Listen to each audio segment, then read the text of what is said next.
Hi, I'm Ashley Jenkins. And I'm Laura Parkhill. And this is our Indigenous Education Artefact video. It will take you through how we forged an ongoing relationship with Julie McHale, who is a local Aboriginal elder. Our problem was that schools only connect with the Aboriginal community when it suits them, and do not have this ongoing respectful relationship which benefits the school, the students' learning, and the community.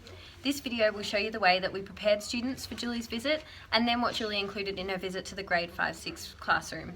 We will also discuss the outcome of her visit and what the future looks like for us as teachers and Golden Square Primary School as a result of Julie's visit. For our incursion component of our Misty unit, we had Julie McHale, an Aboriginal elder, visit the students of 5-6H at Golden Square Primary School. This coincided with our personal learning plan that we had created for Indigenous education, which was to create an ongoing respectful relationship with the local Aboriginal community. Prior to Julie visiting, the students had the chance to create their own initiative on how their school or classroom could integrate Aboriginal culture, ideas and history. They were able to tell us what their school currently does in regards to this, such as an acknowledgement of country and Aboriginal music for the national anthem. However, many students had fantastic ideas about how they could further include Aboriginal culture. One team came up with the idea of putting up Aboriginal art around the school. Another team came up with the idea of painting an Aboriginal mural on their class. Art pictures and painting around the school. So we'll make about 15 of them in the A3 size, so one in each classroom around the whole school.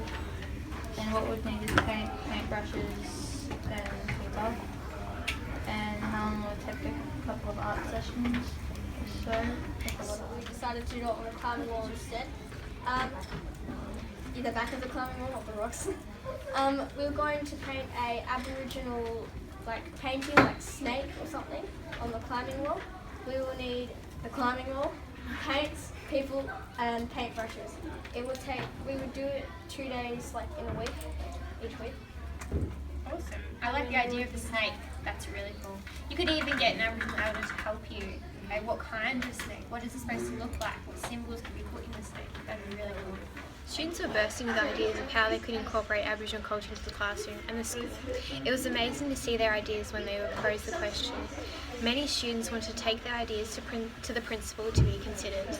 We asked Julie in to talk about volcanoes as it related to our Misty topic of earthquakes. Julie began her lesson in much the same way as our guest lecturers during Indigenous education classes this semester. She asked students their last name, where they were from, and could they tell her about their family history. Just like in our tutorials, this got the students thinking about their past and identity, which she then linked to the struggles of the Aboriginal community in being recognised and acknowledged. Dakota? Oh, that's a good name. What's your last name? Come in. Where are you from? Chuka. Well, you would have said lots of queries up to Chuka. Now, the reason why I greeted you like that is there's no word in any Aboriginal language for hello. The greeting is usually how you going, where have you been, where do you come from, what's your name? And normally not overly interested in your first name, more interested in your last name, because quite often the last name gives that connection to who your family is in the Koori environment. Now, I guess your teachers told you that there was an Aboriginal person coming to talk to you today. What did you expect me to look like? Julie told the story of the creation according to Aboriginal beliefs and asked students what they believe in. She needed to begin with the creation story in order to give the background knowledge for her teachings of how Bunjil created mountains and volcanoes. The teachings she told are local teachings that allow students to better relate and understand as they often are familiar with these landmarks. Julie focused on 2 teachings, with one being about Mount Tarangara and Lulgumbuk and how they became volcanoes. She based the activities she did with the students on these teachings. Students were able to retell the teachings according to their understanding of it through a drawing activity that Julie designed. Her son made a musical piece to represent the fight between Mount Franklin and Lulgumbuk eventually exploding. It was a very popular and powerful piece with the students. Students were given black paper and pastels to draw while listening to the music. And there were some fantastic pieces of art created. Students enjoyed painting with the music as their guide and were able to talk about what their drawings represented during reflection time. One student actually drew according to the rhythm of the music. This made for a very interesting piece of art, and Julie was extremely impressed with it and took it back to show her community. Now for the whole reason why I'm here.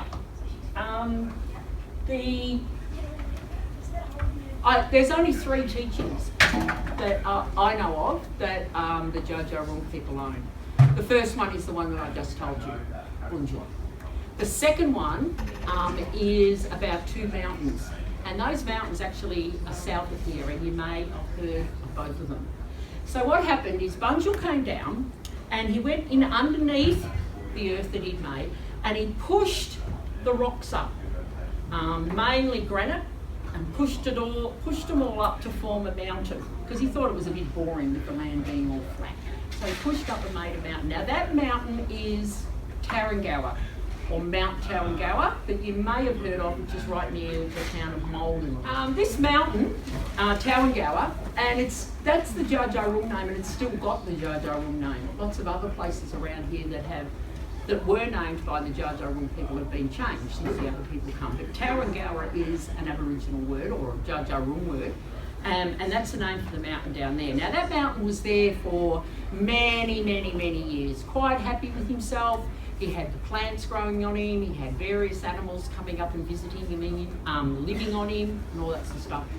Quite calm, quite relaxed. Big, old, very wise, because he'd been there for thousands and thousands of years. When Bunjil had this idea that he might make another mountain. And he decided to make another mountain a little bit further south, which is now called Mount Franklin. Any of you been to Mount Franklin or know of it? Yeah, it's on the way to Dalesford, and it's on your left-hand side, and now it's covered with pine trees. But if you go up the mountain, you actually go down into the mountain.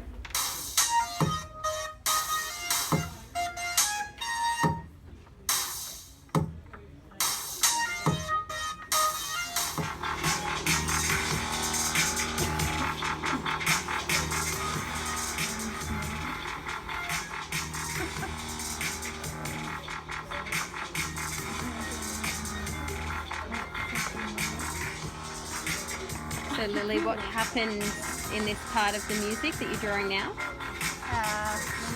He's laughing and the little boy kind of gets angry. And what are you drawing now? The little mountain exploding.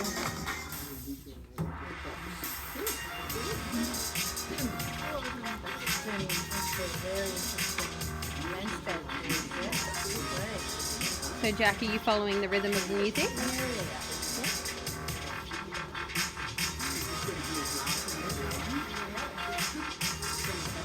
So Isaac, what's your drawing about? Well, I've got the big mountain and it's just sitting there, and then I've got the little mountain throwing rocks and it's exploding. This is the anger coming from the little mountain, and these like stones is trying to throw it, but they're only getting like halfway, so it's like a piling up. And this is like the calmness of the bigger mountain, and the yellow represents the laughing. Wow. That is absolutely brilliant, and that, I would swear, looks like a painting that an Aboriginal person who's been doing work for many years. Dakota, can you tell us what you're reflecting on today? I reflected on a story about a crow and an eagle, and the crow was very, very self-obsessed and loved himself, and then the eagle kicked him out of the nest that he was living in, and he went and tried to go get revenge and made his white feathers black by going near very hot environment. Then he drops the burning coal into the eagle's nest, and then it caught on fire with the trees and all the land around it, and then a mountain got very hot and spurted lava everywhere, and the lava flow got into other mountains and started volcanoes and big eruptions, and then a little bat tried to sit them both down to try to make them friends again, but they sort of apologised but really didn't, so yeah. So that was the teaching from Julie today about how crows became black Yep. and how volcanoes happen. Yeah, beautiful. Thanks, Dakota.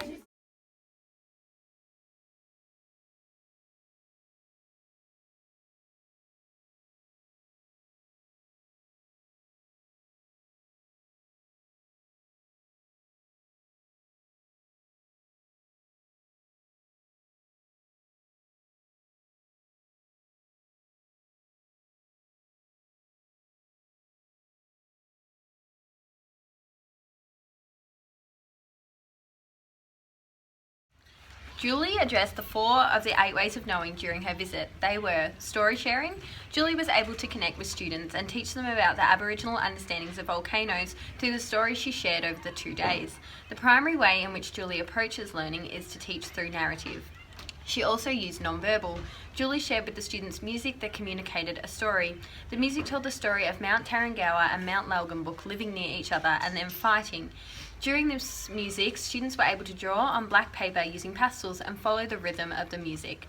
By doing this, students shared their understanding of the story through creating a drawing while staying silent. Julie also connected through land links. Over the 2 days, Julie linked content from the local land into her lessons. The teachings about volcanoes were from the local area, included landmarks such as Mount Franklin and Mount Tarrangower that many of the students have visited. This made it more relevant for students and communicated the beliefs of the local Jaja Wurrung clan. Julie also brought in her elder cloak made of possum skin and emu feathers for the students to hold during the emu teaching. She also connected through community links, through students sharing their learning with the wider school community by having their reflections of Julie's lessons published in the newsletter. Julie also gave us 4 copies of an Aboriginal book that students in all classrooms can share, which tells them about the teaching of volcanoes in the Bendigo region and how they were formed according to Aboriginal beliefs.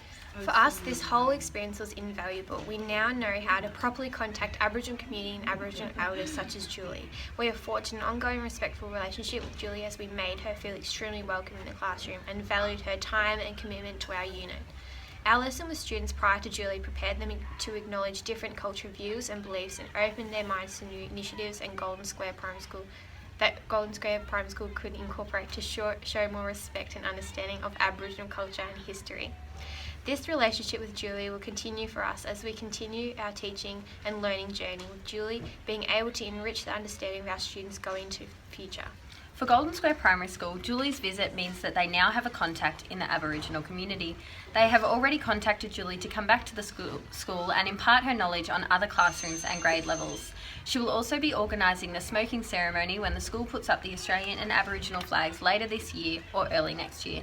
Through this experience, we have seen firsthand that although we can teach students Aboriginal history and parts of their culture, the most effective and rewarding way to teach students is to have a member of the Aboriginal community come in and speak with students. It engages them in ways that we cannot and provides first-hand knowledge and experiences that we could never provide. The students build respect and understanding of Aboriginal culture, history, and the many and never-ending plights of the Aboriginal people. So our message to every school is that they should go out of their way to contact the Aboriginal community and begin to develop an ongoing relationship with the Aboriginal community, as it will ultimately lead to the school community being more inclusive, understanding, and respectful.